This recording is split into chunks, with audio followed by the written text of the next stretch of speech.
A 6-pound pump shotgun with a design flaw the factory never fixed became the most devastating close-quarters weapon of the Vietnam War, and the military bought 60,000 of a cheaper gun instead. June 1970, Tan Son Air Base, Vietnam. An Air Force colonel stops a Navy SEAL in the corridor and stares at the weapon hanging from his neck. Short, ugly.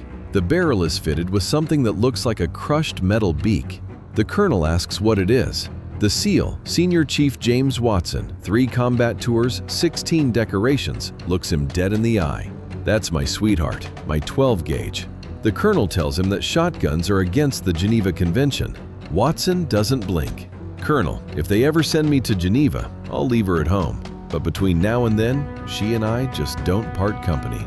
That shotgun, an Ithaca Model 37, could put 72 buckshot pellets into a kill zone in under 3 seconds. It could be dunked in a muddy creek and fired the moment it came out. It weighed less than an empty canteen and a bag of rice combined. This is not a story about the most popular weapon in Vietnam. That was the M16.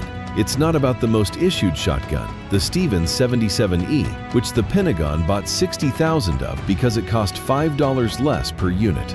This is the story of the shotgun that elite operators chose when their lives depended on it. By 1965, every weapon in the American arsenal was built for a war that hadn't started, against the Soviets across the open plains of Europe. Fast jets, long-range rifles, nuclear delivery systems, a 1,000-yard war. Vietnam was 10 yards. The air in the Mekong Delta sat on your chest like a wet sandbag. Everything smelled of canal rot and burned diesel, and the sweet decay of vegetation that never dried. The jungle was never quiet. Cica's screaming, water dripping off broad leaves until it went silent. And when it went silent, someone was about to die. Over 80% of firefights erupted at 30 meters or less. More than half of all ambushes happened inside 15 meters, the length of a school bus. At that distance, the fight was over before your brain finished processing the first shot. The M14 was too long for the jungle. The M16 jammed when it got dirty, and everything got dirty. Into that gap stepped a weapon most officers considered a relic, a police riot gun.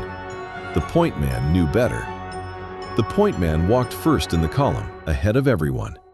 His job was to find the ambush by walking into it. He needed a weapon that forgave bad aim and punished everything in front of it. And there was only one shotgun in the inventory built for what the jungle would do to it. The Ithaca Model 37 had 3 things no other combat shotgun offered. First, sealed sides. Every other pump shotgun ejected shells from a port on the right side of the receiver. Open a hole into the guts of the weapon. In monsoon mud, that hole killed the gun. The Ithaca was loaded and ejected from the same bottom port. Both sides solid mill steel. No opening. Watson could dip his Ithaca into a creek, wash the mud out, and fire it on the spot. Nobody said that about the Stevens. Second, weight. 6.3 pounds. Lightest combat shotgun available. The Remington 870 weighed over 7. The Winchester 1897 pushed 8. When you're humping 85 pounds through triple canopy, 1.5 pounds is another magazine of ammunition. Third, the thing the factory never fixed. The Ithaca 37 had no trigger disconnector. In any normal shotgun, Remington, Stevens, Winchester 1200, you pull the trigger, fire, release, pull again. The Ithaca didn't work that way. Hold the trigger back and pump the action. The gun fired the instant the bolt locked forward. No pause, no reset. They called it slam fire. 5 rounds of 0.00 buckshot. 45 pellets in under 3 seconds. With the extended 8-round tube that SEAL armorers brazed onto Watson's gun. 72 pellets, each one .33 caliber, all of them hitting a space the size of a doorway. A joint service report found that the probability of hitting a man-sized target with a shotgun was 45% greater than a submachine gun burst, twice that of an assault rifle. The Stevens 77E couldn't slam fire. Its aluminum trigger guard snapped under recoil. its birch stock, painted to look like walnut, cracked at the receiver. In the 25th Infantry Division, a rifleman named Specialist 4th Class Danny Keogh was walking second in the column when the Pointman Stevens split at the wrist during an ambush near Cu Chi in late '68. The Pointman racked the pump, and the fore-end came off in his hand. Keogh had to cover the gap with his M16, while the Pointman scrambled for a sidearm that wasn't there. Keogh told his platoon sergeant that night, "The next shotgun that comes in, he wanted the Ithaca." He got one 3 weeks later and carried it until he rotated home. Bruce Canfield, the leading authority on American military firearms, wrote that the Stevens was plagued by some nagging reliability problems, while the Ithaca generally gave excellent service. The government bought the Stevens at $31.50 per unit. The Ithaca cost $36.61, $5.11. That's what separated the gun that shook itself apart from the gun that never quit. Senior Chief James Patches Watson III was a founding member of SEAL Team 2.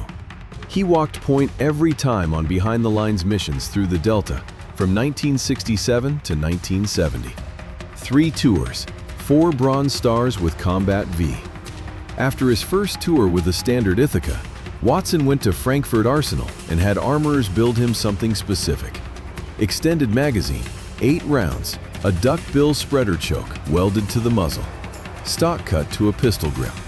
The whole thing hung from a sling around his neck. The Duckbill changed the geometry of killing. Standard buckshot spreads in a circle. Half your pellets go into the dirt or the canopy. The Duckbill flattened that circle into a horizontal blade 4 times wider than tall. It was built to catch 3 men walking abreast on a narrow trail. It didn't just hit the target, it cleared the path. Watson loaded it with number 4 buckshot, 27 pellets per shell instead of 9. At 20 yards, what he called long range in the Delta, that horizontal cloud had no gaps. Nothing standing in front of it stayed standing. His assessment of its effect, the VCI shot didn't seem to complain. The Navy also gave Watson a Remington 7.188, a select-fire automatic shotgun. He called it finicky and fragile. It choked in the mud. The Ithaca never did.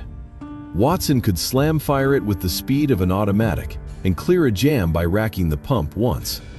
No battery, no gas system. Just milled steel, a spring, and the fastest hands in SEAL Team 2. 3 tours cost something. Watson didn't talk about the nights much. In one interview decades later, he mentioned that he still slept with a weapon within arm's reach. Not because he thought anyone was coming, because his hands didn't believe the war was over, even when the rest of him did. Sweetheart is behind glass now at the UDT SEAL Museum in Fort Pierce, Florida. But Watson was the elite. The vast majority of men who carried shotguns in Vietnam were not SEALs. They were 19-year-old draftees walking point because it was their turn. And what they experienced on both ends of that weapon deserves its own telling. At 5 meters, a tunnel entrance, a trail bend, the instant a patrol walks into an ambush. 9 pellets of 0.00 buckshot arrive as a single fist-sized mass. Penetration exceeds 18 inches in ballistic gelatin. Front to back through a human torso with energy to spare. At 10 meters, the pattern opens to 8 to 10 inches. All 9 still inside the chest. At 25 meters, 16 inches, every pellet accountable on a man-sized target. 1 trigger pull, 1 pump, and another 9 are on the way. Captured VC documents and interrogation reports indicated that enemy troops would sometimes cease fire and withdraw at the sound of a pump action cycling, knowing the aircraft overhead might leave, but the shotgun wasn't going anywhere. The Germans learned this first.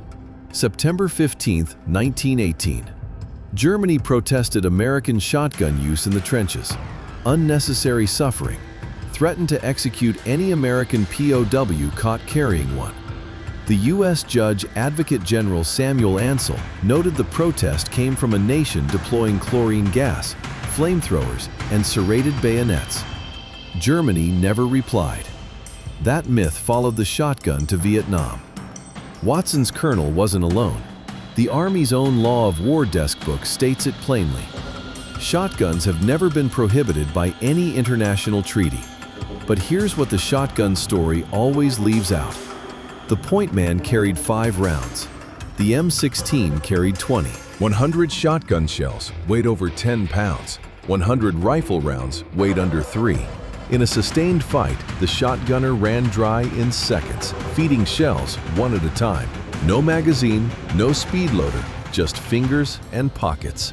The Ithaca 37 was the deadliest weapon in Vietnam inside 20 yards. Past that, it was 6 pounds of dead weight. Roughly 700 men served as tunnel rats during the war. They crawled into holes 2 feet wide, carrying .45 pistols and .38 revolvers. Medal of Honor recipient Command Sergeant Major Benny Adkins carried a sawed-off 12-gauge during the 4-day Battle of Ashaw in March 1966. All he said about it, "I did use it, I did, and a lot of hand grenades." 47,000 Ithaca 37s went to Vietnam. 60,000 Stevens 77s shipped alongside them for $5 less apiece. The Remington 870, the gun that eventually replaced everything, barely arrived before the war ended. Its purpose-built military version wasn't contracted until May 1969. Few, if any, saw combat. After the war, the military standardized on the Remington and the Mossberg. The Ithaca was too expensive to manufacture. Its slamfire made peacetime safety officers nervous. The gun that worked was quietly retired because it cost too much. That pattern hasn't changed. 50 years later, procurement still picks the lowest bid. Soldiers still field equipment that meets the minimum spec and pray it holds when the shooting starts. Today, a Vietnam-era S-prefix Ithaca 37, serial numbers between 1,000 and 23,000 stamped US on the receiver, is one of the most sought-after military collectibles in the world. And if you go to Fort Pierce, Florida, and stand in front of the glass case at the UDT SEAL Museum, you can see Sweetheart, the extended tube, the duckbill choke, the pistol grip Watson cut himself. It doesn't look like much. It looks like something a man built in a hurry because the thing the government gave him wasn't good enough to keep him alive.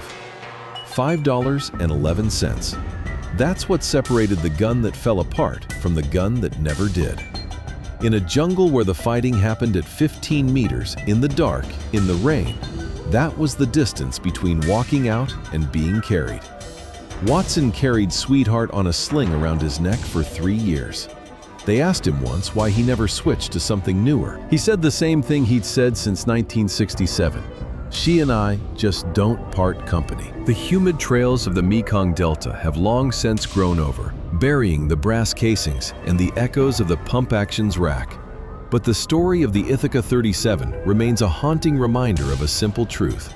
In the chaos of combat, a soldier's trust isn't bought with a low bid or a Pentagon contract. It's earned in the mud, in the dark, and in those split seconds where good enough usually means dead.